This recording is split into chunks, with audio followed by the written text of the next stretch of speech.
Uh, I have landed today from London, an interesting and very important conference.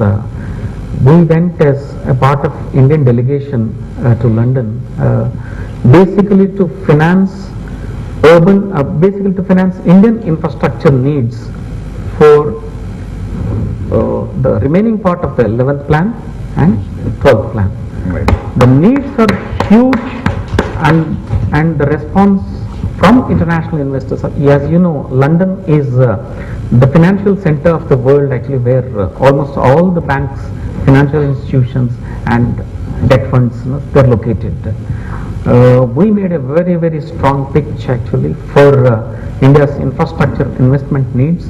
The way the country is opening up, the way development has taken place in this country, and especially I have marketed Hyderabad quite a bit actually. See the opportunities that Hyderabad is throwing up actually, and it was very well received. Just to give a broad picture, many of you would be definitely aware. In the 11th plan, okay, 2 more years are left actually. See, our requirement was projected as $500 billion. And in the 12th plan, which will start in 2012, 2013 and end in 2017, the requirement is $1 trillion. Okay? $1 trillion or 45 lakh crore rupees for Indian infrastructure. Because see, if we have to grow at 9%, the growth rate, and possibly actually say double digit very soon, as our Prime Minister is talking and dreaming all the time, actually see.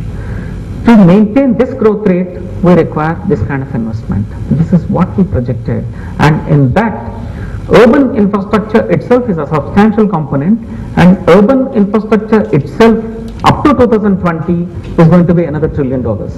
That kind of huge volumes we're talking about, and the issues you're raising actually, see, they're all very relevant and valid reasons actually. See, these are all going to, but at the same time we mentioned that actually, see, nowhere in the world actually kind of things that take place. India is a really peculiar country.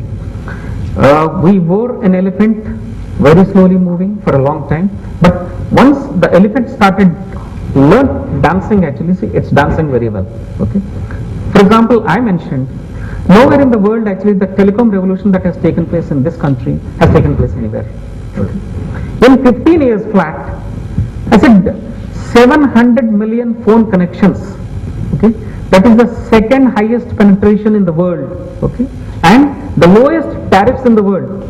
Could we have imagined 15 years ago this kind of a revolution would take place in this country? It has taken place.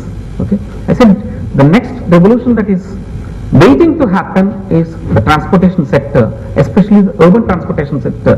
The way mass transit systems are developing, okay, in India, it's really amazing. It's another field actually which will open up Indian cities, most of the metropolitan cities and later tier 2 cities of this country. It will take them to a different level of development actually. See, we'll go to stratosphere heights. Coming to today's presentation, as you know, importance of cities, is very crucial in this what is called the post-industrial era. Industrial era was basically marked by investment of capital and investment in brick and mortar industries. Whereas in the post-industrial era, it's no more the brick and mortar industries that are that important, but the service sector industry, which all of us are representing, is the most important thing. Okay? That's one basic paradigm shift that had taken place.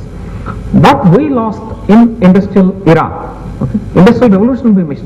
As a result of missing industrial revolution, this country paid a very high price.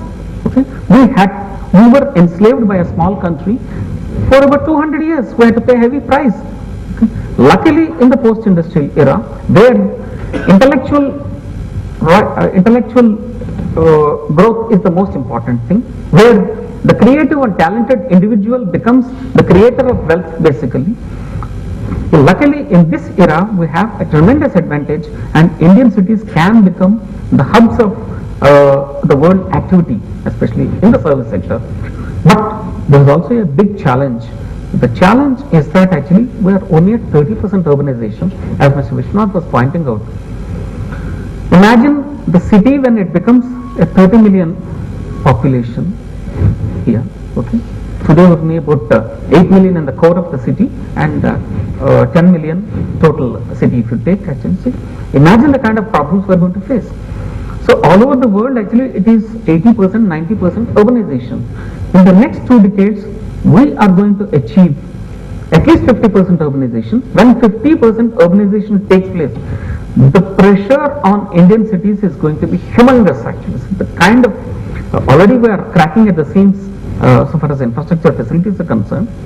And if this kind of growth rates have to take place, and the pressure is going to be very, very high. That's one aspect. But at the same time, it provides tremendous opportunities, as I mentioned.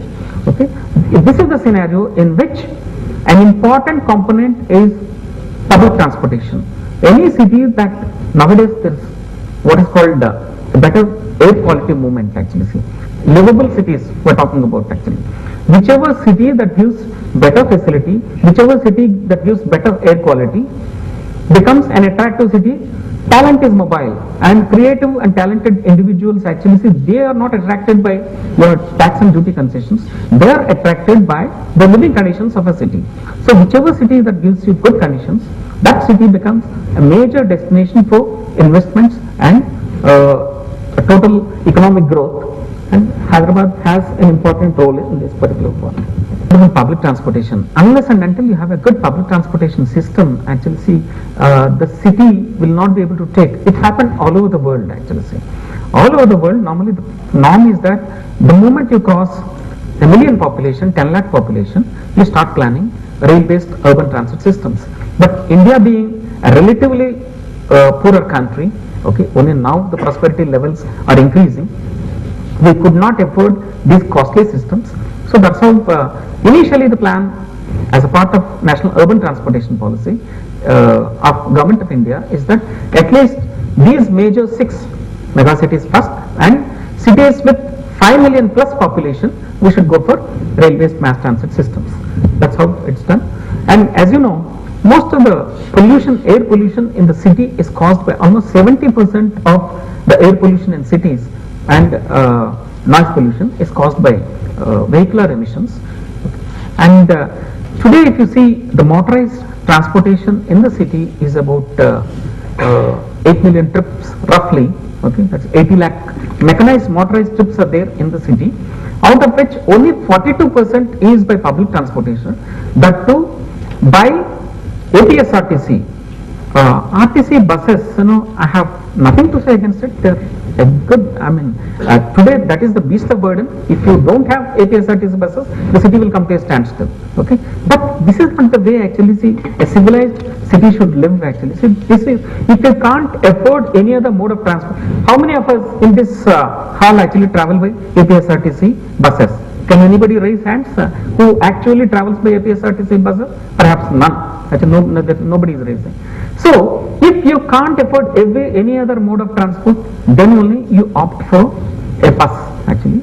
It looks like it's an infradig actually to travel by bus. It's unfortunate, but that is the situation today. We have to change the situation where we should give such kind of a system where people leave our cars and then get back to public transportation system. Okay, Delhi, it has proved today, Delhi Metro, after the success of Delhi Metro, people leave their cars and travel by public transportation system.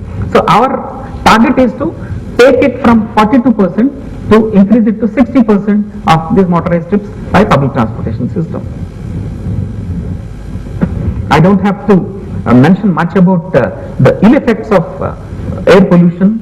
The air levels, pollution levels are increasing in the city, whether it is carbon monoxide, carbon dioxide, NOx, or TSPM, that is total suspended particulate material, or respirable suspended particulate material. The ill effects are really met. Especially RSPM is the most dangerous one, the respirable suspended particulate material is the most dangerous one, that is less than 10 microns. Straight away it will get into your heart actually. See, as a result, there is a broad comparison. If you are living in a city, your life span will come down by 2 years. That's a study proven all over the world actually. See, and today the maximum deaths, okay, in the country are due to road accidents and no other no other thing, including AIDS is not that serious when compared to the road accidents, which we don't because in India still there is not enough recognition for the value of life. Actually, human life is the most important thing. Unfortunately, we don't recognize. These are all the ill effects actually. This is a geographical position broadly explained, so I will not go into this. This is the population projection. This is the situation. You keep, see, these are all fine solutions. Road widening, good. Okay. Then you build flyovers, good. Then you start doing a lot of what are called traffic and transportation measures. Actually, these are all short-term or at the most medium-term measures. But as some transportation expert has pointed out, actually it is like obesity. Actually, if you have to fight obesity, what you have to do is actually not by loosening your pants, but you have to reduce. Actually, see, that's a fundamental thing. We have not yet come to that. Actually, see, so that's how these problems are taking place. And ours is another problem is actually mixed traffic. Mixed traffic will have its own problems. To solve traffic issues in a mixed traffic environment is extremely difficult. Any Western transportation expert actually is amazed how the things move in India. See, somehow things move in India. They can't even imagine that actually. See, a junction capacity is normally about 10,000 vehicles actually in an hour. Whereas most of our junctions in Hyderabad, they're doing almost 30,000 vehicles actually. See, 3 times. How this functions actually God knows, but somehow things happen in India.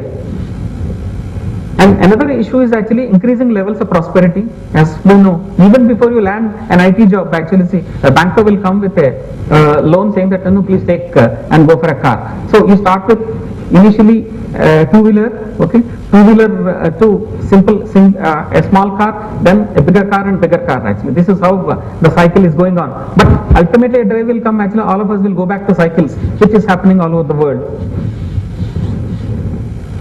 And this is the junction scenario. Okay, this is now happening once in a while, but very frequently this is happening. This is going, if we don't do anything, what is called a do nothing scenario. We have explained, that if you don't build a metro in Hyderabad, what will happen? You have to do a do nothing scenario. This is the do nothing scenario. In do nothing scenario, soon Hyderabad will get gridlocked in the next 5 to 10 years actually if we don't build a mass transit system.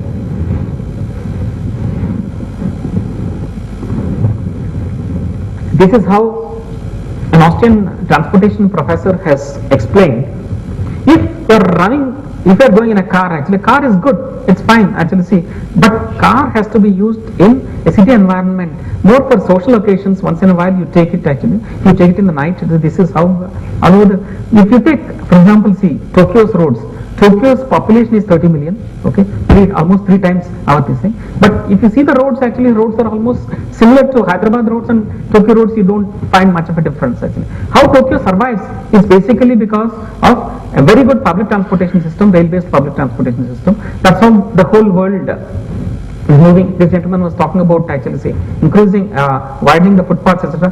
The mayors of London and Paris, for example, see, they waged a battle actually to reduce the road lengths. Actually, see, they have increased the footpaths, they have created bicycle paths and reduced the road paths. Practically in most parts of London and most parts of Paris, today there is only 1 lane or maximum 2 lanes. Actually, so they have reduced that and introduced heavy congestion charge, 8 pounds an hour. I mean 8 pounds actually the moment you enter the city after 8 o'clock in the morning up to 6 o'clock in the evening. This is how the whole world manages actually. Say. And there are certain other cities, for example Singapore, you may be able to buy a car actually for say about $10,000 or so, but every year very few licenses are auctioned. Actually to buy a license will perhaps cost $20,000. This kind of scenario, say like this, a day will come in Hyderabad, in the Indian cities also, if you don't do something actually soon that kind of a situation will come. So for example, this is how this this Austrian professor says actually the efficiency ratios, if you think of 1 rail lane is equal to 7 bus lanes or 1 rail lane